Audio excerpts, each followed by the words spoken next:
Kobe! Ito. Oh. Kakainin natin yung dalawa nating alaga. Ito si Kobe. Yan. Ito naman si si Ampon, Walang tumatanggap sa kanya kasi siya kakaiba yung tsura niya, Diba?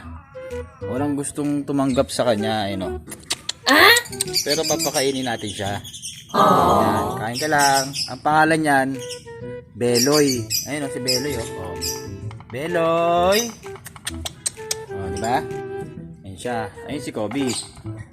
Ito si Beloy. Kasi ito si Kobe, maikli. Ayun maikli siya, Ayun yung pinaka mukha niya maikli. Ayun Ito naman si Kobe, si Beloy. Mahaba. Ayun haba niya, Yan, mahaba yan. Ayun si Beloy, Beloy. Nagagawan, Beloy. Yan silang dalawa.